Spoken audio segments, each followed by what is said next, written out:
Hello friends, welcome to Day Trader Telugu and good evening. Sensex 153 points gain అయి 57,261 దగ్గర close అయితే Nifty 28 points gain అయి 17,054 దగ్గర close అయింది. వెరస్ బ్యాంక్ నిఫ్టీ 49 పాయింట్స్ డౌన్ అయి 35,976 దగ్గర క్లోజ్ అయింది. ఇవాళ మన మార్కెట్స్ లో ఒక హ్యూజ్ వోల్టాలిటీ, ఓపెనింగ్ కొంత గ్రీన్ గా అయి అక్కడి నుంచి డీప్ నెగిటివ్ కి ఫాల్ అయ్యి అక్కడి నుంచి అగైన్ మార్కెట్ లో రికవరీ కనిపించింది.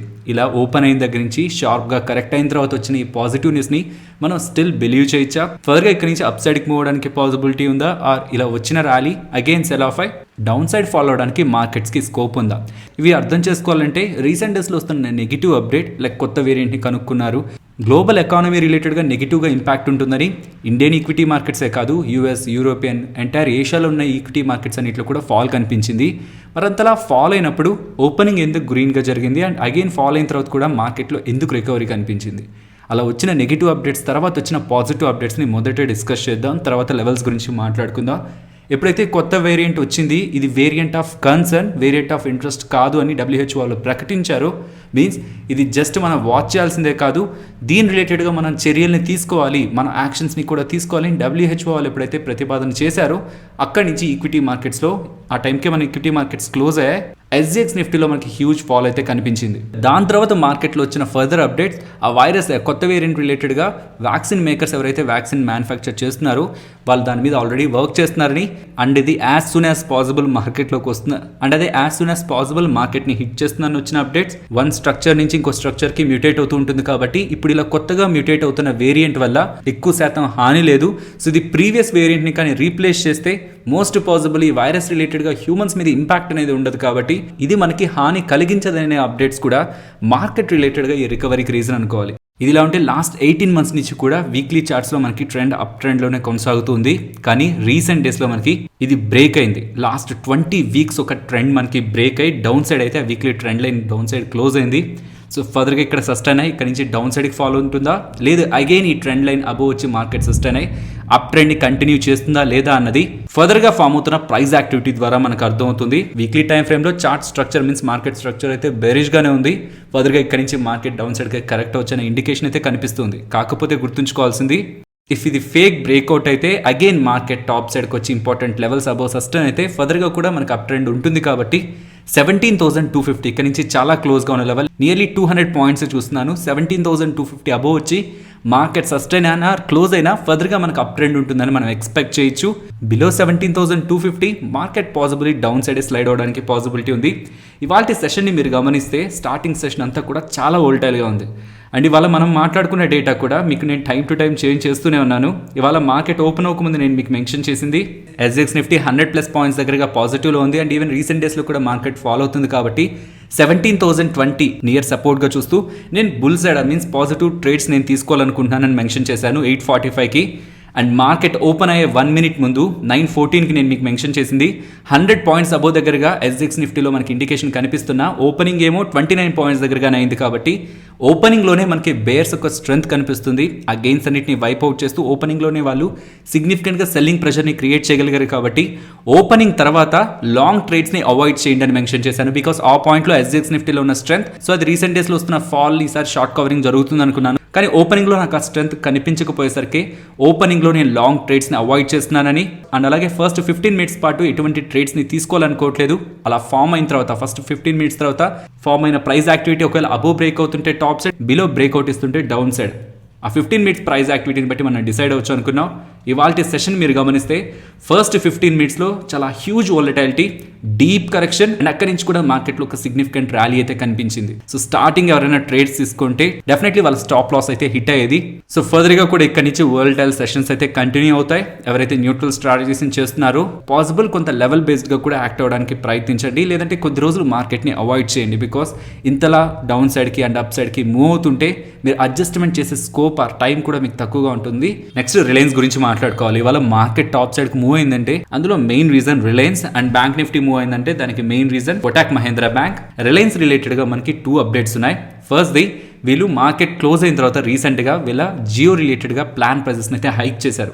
రీసెంట్ టైమ్స్లో మనకు మల్టిపుల్ ఆపరేటర్స్, టెలికామ్ ఆపరేటర్స్ అయితే ప్లాన్ ప్రైజెస్ని పెంచుతున్నారు. సో ఇక్కడ క్లియర్గా మీకు ఎయిర్టెల్ వాళ్ళ ప్లాన్ ప్రైజెస్, వోడాఫోన్ ఐడియా వాళ్ళ ప్లాన్ ప్రైజెస్ అండ్ జియో వాళ్ళ ప్లాన్ ప్రైజెస్ అయితే కనిపిస్తాయి.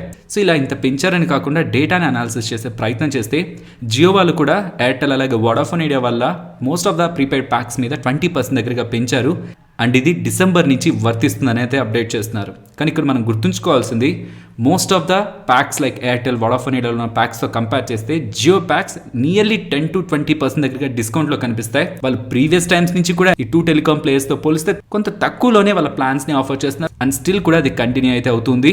సో ఇలా ప్రతి టెలికామ్ ప్లేయర్ కూడా వాళ్ళ ప్రైజెస్ని పెంచడం కారణంగా ఒక నెట్వర్క్ నుంచి ఇంకొక నెట్వర్క్కి సబ్స్క్రైబర్స్ మైగ్రేషన్ అనేది తగ్గుతుంది, సబ్స్క్రైబర్స్ చర్నింగ్ అనేది తగ్గుతుంది. కాబట్టి ఇలా జియో వాళ్ళు ప్రైజెస్ పెంచడం జియోకి పాజిటివ్ అండ్ ఎయిర్టెల్కి అండ్ మోస్ట్ ఇంపార్టెంట్ వోడాఫోన్ ఐడియాకి 3 టెలికామ్ ప్లేయర్స్ కూడా అగైన్ అనదర్ సిగ్నిఫికెంట్ ప్రైస్ హైక్ని ప్రీపెయిడ్ ప్లాన్స్లో తీసుకున్నాయి అండ్ ఫర్దర్గా కూడా తీసుకోవడానికి పాసిబిలిటీ ఉంది. అలా అయితేనే ఎయిర్టెల్ వాళ్ళు చెప్పిన ఆర్పు మార్క్ 200 అండ్ లాంగ్ టర్మ్లో 300 మార్క్ని వాళ్ళు reach అవ్వగలరు.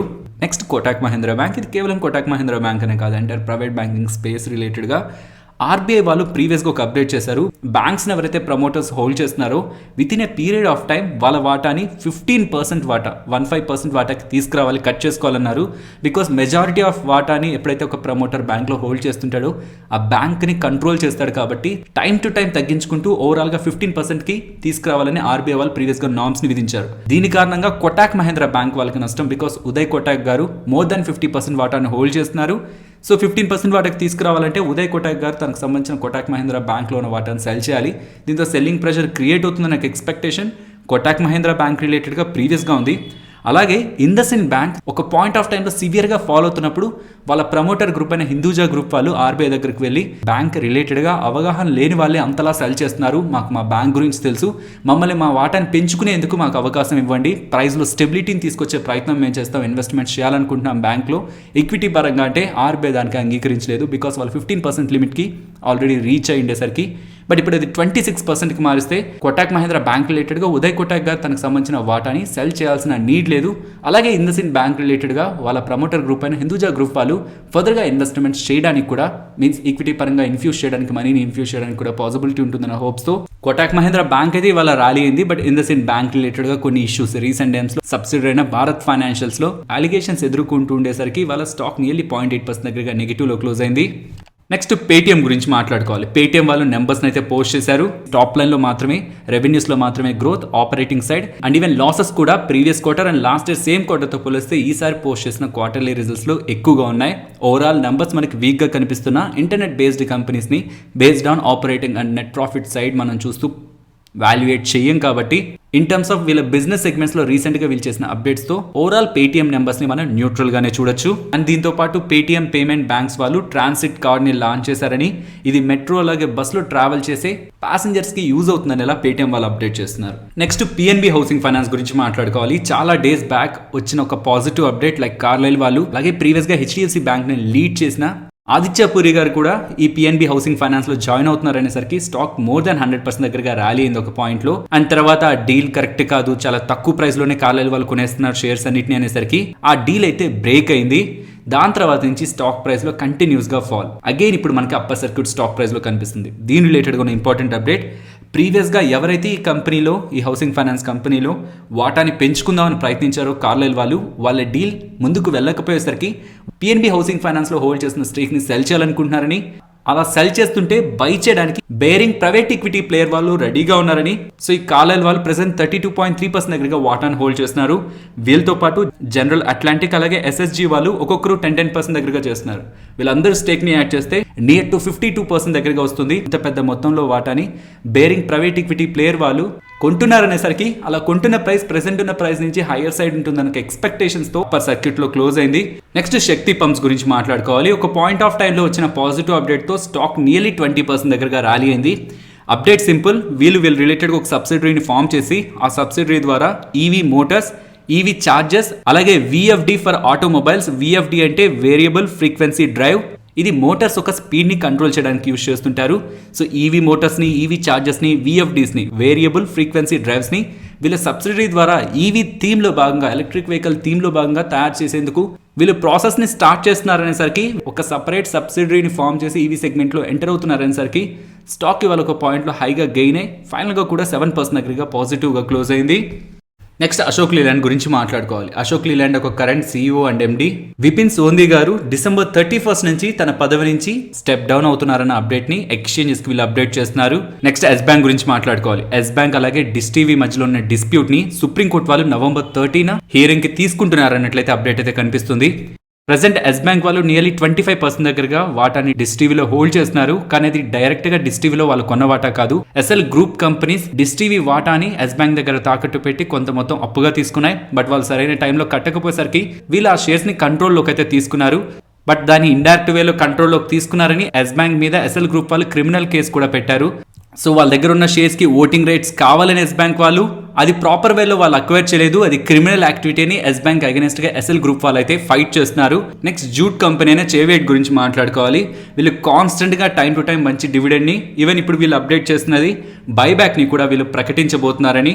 December 4న company board meeting ఏర్పాటు చేసి వీళ్ళు బైబ్యాక్ రిలేటెడ్ గా ఫైనల్ డెసిషన్ తీసుకుంటారనేసరికి యూజువల్ గా బైబ్యాక్స్ అంటే కొంత హైయర్ ప్రైస్ లోనే ఉంటాయని ఒక పాజిటివ్ హోప్స్ తో స్టాక్ నియర్లీ 6% దగ్గరగా పాజిటివ్ గా క్లోజ్ అయింది. కానీ బైబ్యాక్ అని ఫస్ట్ ఇప్పుడు ఇలా అప్డేట్స్ వస్తుంటాయి. ఈ రిస్క్ ఫ్యాక్టర్ కూడా అర్థం చేసుకోవాలి. బైబ్యాక్ అన్న తర్వాత బైబ్యాక్ ప్రకటించే టైంలో అది ఓపెన్ మార్కెట్ బైబ్యాక్ అంటే మీన్స్ ఇన్వెస్టర్స్ దగ్గర నుంచి కాదు, ఓపెన్ మార్కెట్లో వాళ్ళంతటిగా వాళ్ళు కొంటారంటే అది డైరెక్ట్ ఇంపాక్ట్ ఇన్వెస్టర్స్కి పాజిటివ్గా ఉండదు. కాబట్టి ఇన్వెస్టర్స్కి బెనిఫిట్ ఉండదు. కాబట్టి ఆ పాయింట్లో స్టాక్ ప్రైస్లో డిసప్పాయింట్మెంట్ కనిపిస్తుంది. సో అది ఓపెన్ మార్కెట్ నుంచి అయి ఉండకూడదు, టెండర్ రూట్లో ఉండాలి. అండ్ ప్రకటించే ప్రైస్ కూడా కరెంట్ మార్కెట్ ప్రైస్ నుంచి కొంత హయ్యర్ గాను అండ్ పెద్ద మొత్తంలో బైబ్యాక్ చేస్తుంటేనే ఇన్వెస్టర్ కమ్యూనిటీకి బైబ్యాక్ ద్వారా అడ్వాంటేజ్ ఉంటుంది.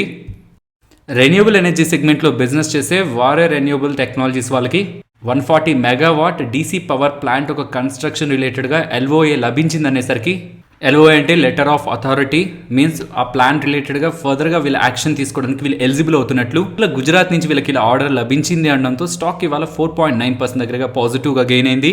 పవర్ ట్రాన్స్మిషన్ అండ్ డిస్ట్రిబ్యూషన్లో EPC ప్రాజెక్ట్స్ చేసే సారికా ఎంటర్ప్రైజెస్ వాళ్ళకి ఆప్టికల్ గ్రౌండ్ వైరింగ్ రిలేటెడ్గా 10.5 crore విలువ చేసే ఆర్డర్ అలాట్ అయిందని వీళ్ళు ఎక్స్చేంజెస్కి అప్డేట్ చేసేసరికి స్టాక్ 5% దగ్గరగా అప్పర్ సర్క్యూట్లో క్లోజ్ అయింది.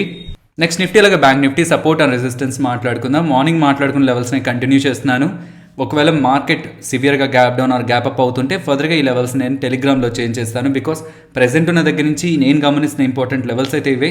కానీ ఇవాళ ఓల్టైల్గా మూవ్ అవడంతో నిఫ్టీ రెసిస్టెన్స్ కొంతవరకు నియర్గా వచ్చింది. ఇవాళ నిఫ్టీ వెళ్ళిన హై 17,160, అక్కడి నుంచి కరెక్షన్ కనిపించింది. But rest of the levels ఏవి కూడా మనకు వర్క్ అవ్వలేదు. నెక్స్ట్ మార్కెట్ ఇంతలా ఓల్టైల్గా మూవ్ అయ్యేసరికి ఆప్షన్ చైన్ డేటా కోసం అయితే మనం ఒక 1 day వెయిట్ చేయడం బెటర్ అవుతుంది. కొంత ఆప్షన్ చైన్లో కూడా స్టెబిలిటీ ఫామ్ అవుతుంది. యాజ్ ఆఫ్ నౌ రేంజ్ని గమనించాలనుకుంటే నేను పర్సనల్గా గమనిస్తున్న range down side 16,700 and top side 17,300. Finally ఇది ఫ్రెండ్స్ మన వీడియో నచ్చిందా? నచ్చితే వీడియోని లైక్ చేయండి ఫ్రెండ్స్. అండ్ ఈ వీడియో మన వాళ్ళకి యూజ్ అవుతుంది అనుకుంటే తప్పకుండా షేర్ చేయండి. అండ్ మన ఛానల్ని సబ్స్క్రైబ్ చేయనట్లయితే ఛానల్లో ఉన్న కంటెంట్ని గమనించండి. ఇఫ్ ఆ కంటెంట్ మీకు యూస్ఫుల్గా ఉందనుకుంటే ఛానల్ని సబ్స్క్రైబ్ చేసి పక్కన ఉన్న బెల్ ఐకాన్ క్లిక్ చేయండి. మరొక ఇంట్రెస్టింగ్ వీడియోతో మళ్ళీ మీ ముందుకు వస్తాను. అంతవరకు టేక్ కేర్. జై హింద్.